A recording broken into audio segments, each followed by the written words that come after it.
Hello everyone, Satorn here, giving you another quick Vicky 3 tutorial. This is on advanced topics of trade of tariffs, trade revenue, and trade levels. If you need more of a basic guide, feel free to check out my other videos. Let's get into it.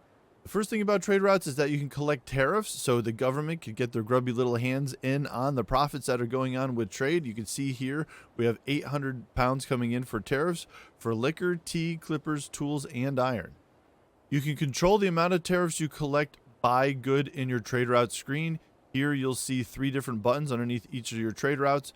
If you see a blue arrow, this is related to your imports. You can see here the market good policy is protect domestic supply, so we will not be tariffing any imports. The other one, when you have a yellow arrow, is regarding exports. We're going to encourage exports here by not tariffing exports at all. The middle button is a mix depending on your trade policy, which is mercantilism right now. You can see that we're going to be heavily importing imports by 15% and only 5% for exports. I know the screen could be a little bit confusing, so let's break it down again a little bit more. You can see here for iron, the current market price is 10 pounds. We're minus 75% from the base price. We're exporting 10 iron. We're exporting that 10 iron from Morocco to Algeria. You can see also that we have a trade level of 1. I'll explain more about that later. We're using 0 convoys because this is a land trade route. We're also making a positive trade revenue because it's in green. You can see it here, and we're making 70 pounds. So how can you make more money from tariffs? Well, first you got to understand every good in the game has a base price, and it's the same base price across every country within the game. For example, iron. If I click here and hover over, you can see the base price is 40 pounds. Now let's go, let's say, over to Russia and look for iron, and we can see here that the price is also 40 pounds. Let's go over to America. Let's see what the base price is here, and you'll get an idea of what I'm talking about. Hover over it. Again, still base price of 40 pounds. So now that we know the base price of iron is 40 pounds and we're exporting 10 iron to Algeria, we can start to calculate how much money we're going to make on this on tariffs. We could hover over here. You can see the total, and it's showing that, again, the tariff base price now is 400 pounds, like I was thinking. And we could also see that it's a 25% rate on iron for tariffs because 10% is being taken out from the Moroccan market. That's us. The Algerian market is taking 15% on their imports.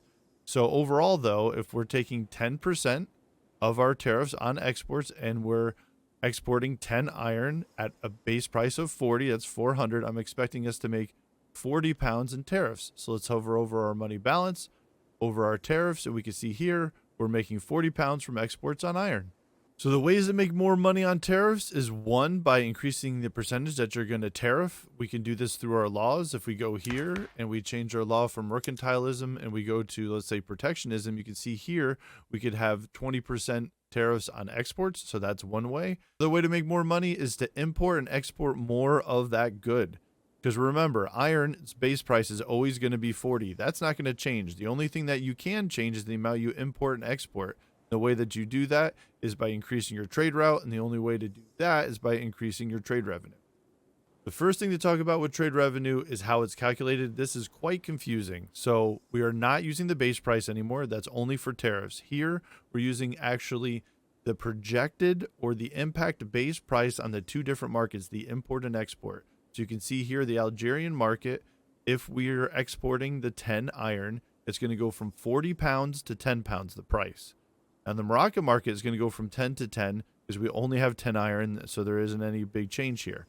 Now, what's even worse is that it uses the average of these prices. So 40 plus 10 is 50, divided by 2 is 25. So it's going to use 25 pounds for the iron in Algeria. And for us, 10 plus 10 divided by 2 is only going to give us 10. So we're okay there. So let's hover over the trade revenue, and we can hover over the value, and we can see the trade revenue is going to be 150. You can see here it's going to use 25 pounds like we calculated, 10 pounds again like we calculated from our market, and what it does is subtracts it, so it does 25 minus 10. So now we're at 15 pounds for the trade revenue per unit, and we're exporting 10 units of iron, so that's 150 in trade revenue. Not an easy way to calculate it, but there it is. There's 2 reasons why trade revenue is important. One is that it flows down to your trade centers. You can hover over any trade route and you can see, for example, here, this is going to one of our trade centers in Fez. So we click on Fez, go to the trade center, and here we could find our trade route. that's going on. So from here, Morocco to Algeria, and this is our iron. You can see all of the trade routes that are involved with this trade center. You can see its weekly balance. So the big thing here is you can see the tariffs will also impact the weekly balance of this trade center and then our trade revenue. As more trade routes are generated, more trade centers are generated, which means more jobs, which is great. So we have over 9,000 shopkeepers and we tax these shopkeepers. So that's what's also making us more money. So the more profitable these trade centers are, the more people they employ and the more we can tax. The second reason trade revenue is important is it impacts your trade level, and your trade level impacts how many units you can trade in a trade route. I don't know the exact calculations. If you do, put it down in the comments below because that would be great. But however, you can hover over your trade level and you can see why it's not going to grow. In this case, we don't have enough goods available to be able to make this hit level 2. Also the trade revenue, and this is why it's important, and after tariffs. So you got to be careful with your tariffs. Still would not allow this to grow. We can try changing the tariff amount and see if that is enough. We could hover over the level again and see, but I don't think it's going to be enough. Nope, still not enough to be able to make the difference. Sometimes also you'll see here that you don't have enough convoys also to help this trade level grow. So everything's coming together. So the reason why we want to make sure that our trade level is high, so we get the amount of units that we're going to trade up higher, because that impacts our tariffs, right? So we know here, since we're only doing 10 units of iron, it's a 400 tariff base price. If we doubled that, it'd become 800 and we get even more tariffs paid. So we get more taxes here.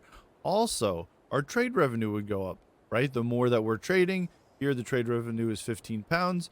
We could double that and maybe make 300, and now that trade revenue is now flowing down to our trade centers. In short, trade revenue is calculated on the average impacted market price, which impacts the trade level, which impacts the number of goods that you can trade in your trade routes, which impacts the tariffs that you collect off the base price of that good. Trade routes are a great way to manipulate market prices. So for example, iron right now, we have plus 30 in our market, so it's driving the price down. We're minus 75% from the base value. We have no use for this right now. We have no additional maybe tool workshops or anything that needs this. So what we could do is export this and potentially drive the price up. So to drive this price up, we're going to have to get some exports out here. So we're going to do a new export. We're going to go out to Egypt. Get rid of some of that there, maybe out to France as well. So now we should roughly get around maybe all of the excess iron out. We're going to let time go by here. We're at a minus 26. So you already saw a direct impact just by setting these up. We let some time go, and what's going to happen is most likely these trade routes are going to grow a little bit. And you can see right here, now we're at a minus 7% of the base value. So this is how you can start to manipulate the prices of the market. One of the biggest mistakes is leaving available convoys just sitting there. If you got the bureaucracy and you got the convoys, you should use it. And here's a couple examples that you can do.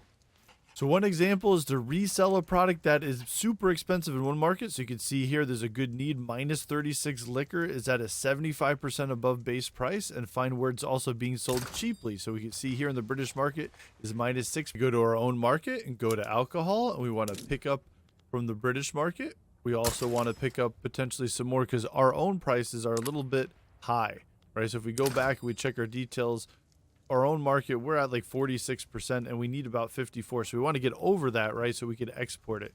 Let's go back to trade as well. Let's do another import. We'll do it on liquor. We'll do another import here. And we'll say, yeah, we'll pick this one from the Egyptian market. And then what we want to do is we want to do an export out to the Algerian market.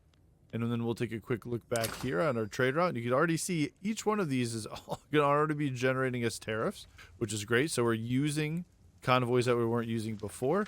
We'll let time run a little bit as well. And these are just going to keep probably getting better.